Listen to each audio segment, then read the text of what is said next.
All right, this is the end of the day review for Wednesday, December 30th, 2020. This is the last trading day of the year. It's an abbreviated trading day for us. We've decided to shut down our trading a little earlier than normal because we're just not seeing the follow through on signals. We're not seeing the volatility. We're not seeing the volume. And so it just makes sense to step away and come back after the first of the year for the first full week of trading.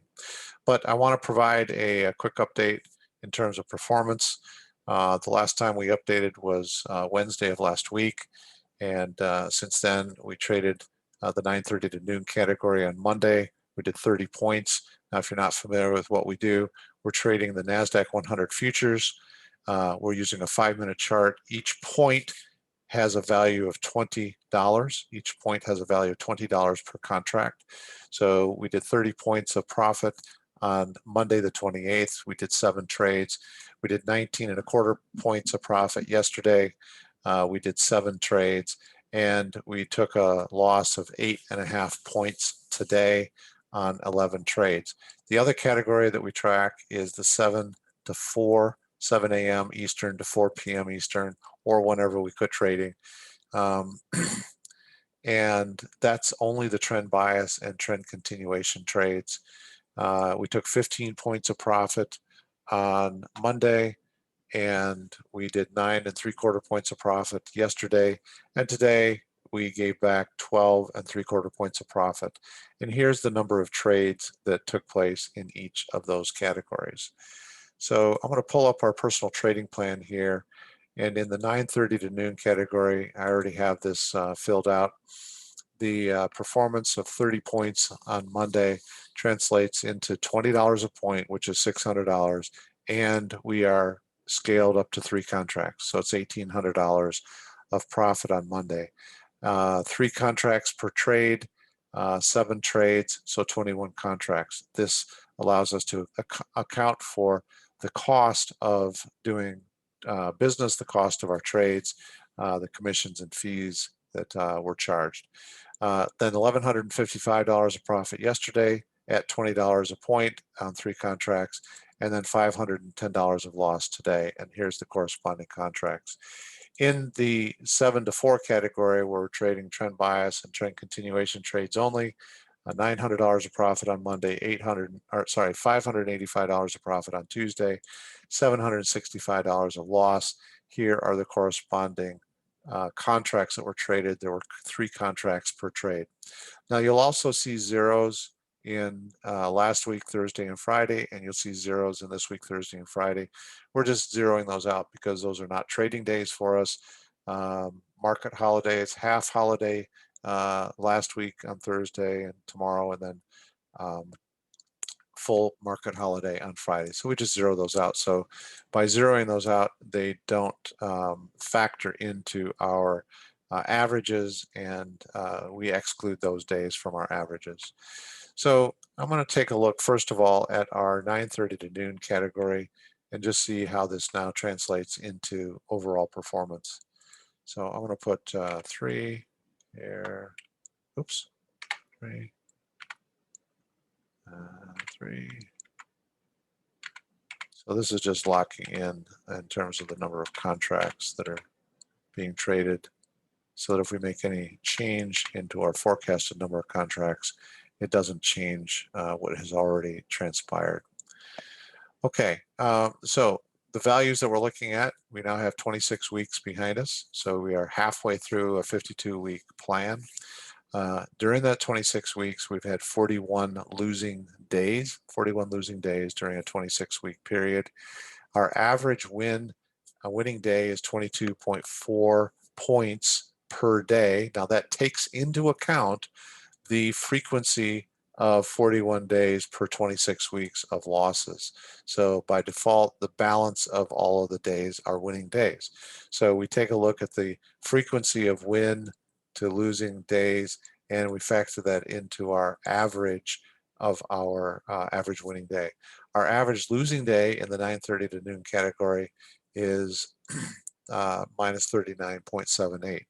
So these are the actual averages. These are the run rates that we have actually established through our trading and through following the discipline of trading the adaptive entry system signals.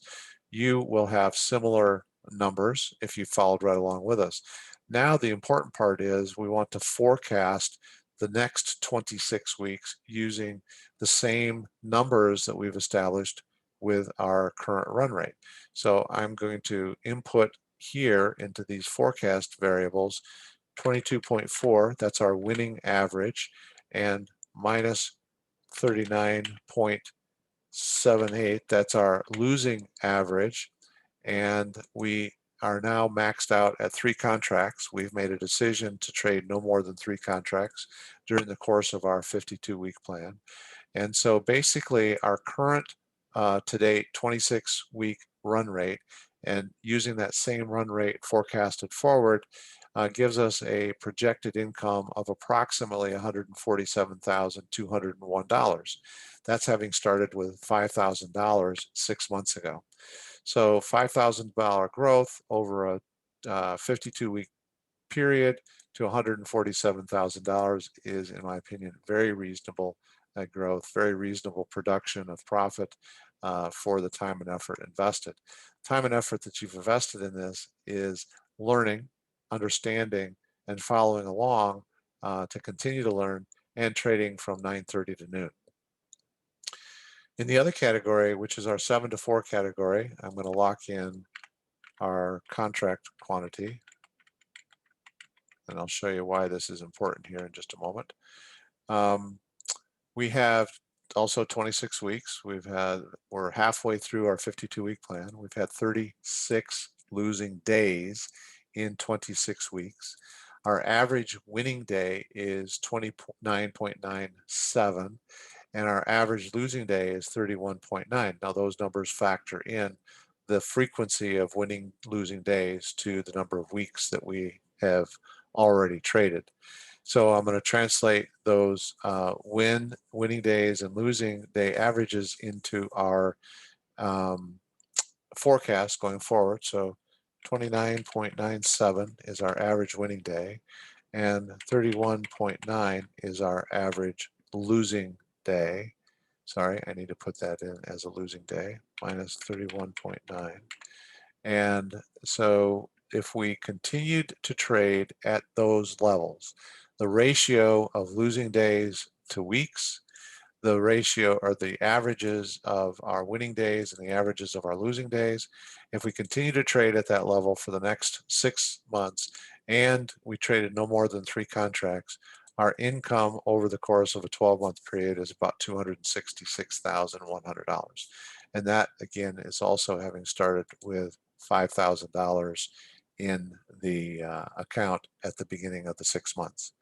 Now, the reason the contract override field is important is because if I got through 6 months and I'm pretty comfortable with my understanding of how I derived my run rates, how I got to this average, I may feel comfortable increasing the number of contracts, maximum number of contracts. So the first limiter on the number of contracts that are being traded is we have a setting here of 10%. That is 10% of the balance of the account. No more than 10% of the balance of the account can be allocated to the margin requirement on contracts. So each contract where we trade requires a margin of $500. And so we need the balance of the account. We need 10% of the balance of the account to support $500 per contract, however many contracts we decide to trade. So I may decide I'm comfortable, I'm halfway through my plan, I really kind of understand what I'm doing, understand how this is developing. Maybe I want to increase my maximum number of contracts to 5 contracts going forward. Well, you can see here that it immediately changes the contract quantity to 5 starting next Monday, but it does not go back and change anything that has already in our history. And so that's the importance of locking in the number of contracts that you traded with the contract override.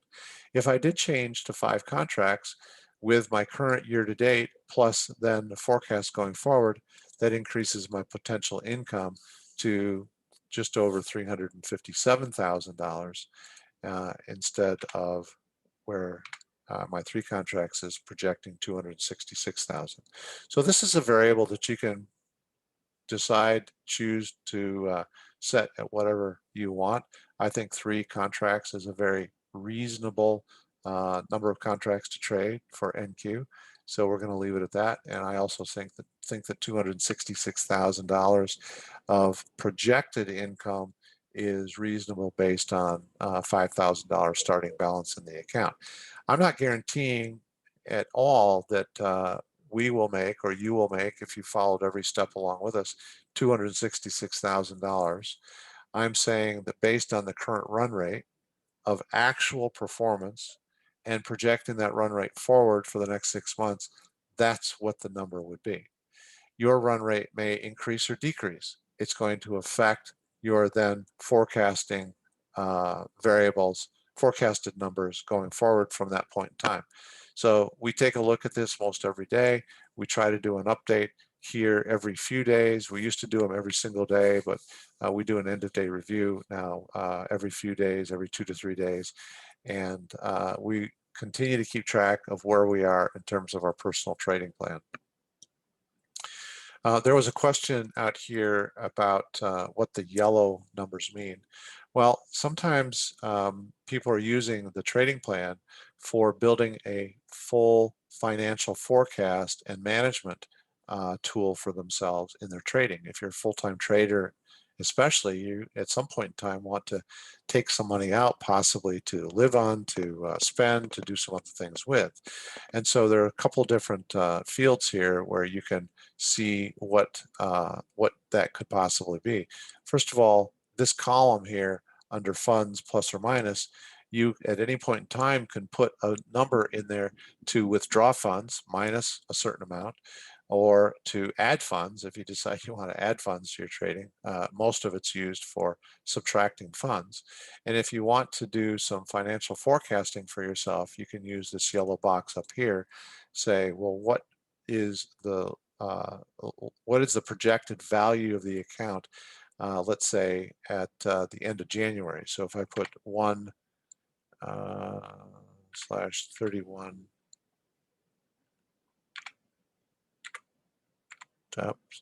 21. Okay, so it's telling me that at the end of January I could have approximately $150,000 in the account. That's an estimate based on these variables. The current balance of the account would be $128,851 as of the close of today's trading. That's what you would have if you followed every step of the trading that we've done and that we've shown you here. There's always going to be variables from trader to trader, but that's, you know, a reasonable estimate based on the run rates. So what I would do here is if I said, okay, I think I'm going to grow my account by another $20,000 between now and the end of January. I want to take out $10,000 at the end of January. You scroll down your DOM, and at the end of January, you just put a minus $10,000 in here, and that would deduct that from the balance of your account, and then you would still see what the actual forecast is going forward, less the money you've taken out. So it's projecting what the balance of your account is over a 12-month period. So this is really used for planning your withdrawals so that you can build a lifestyle for yourself from your trading. So I'm going to take that variable out of there for now because we're not using that.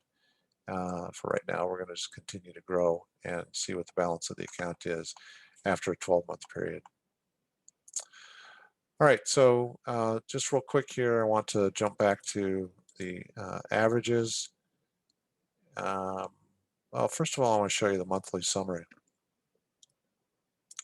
So 9:30 to noon in December, I produced 98 points. 7 to 4 in December produced 385.5 points. So, you know, it's right in line with what we've seen in prior months. It's definitely one of our lower months. November was a losing month, pretty close to break even, but losing month. And then we have the 7 to 4 all signals category. We did 499.25 points.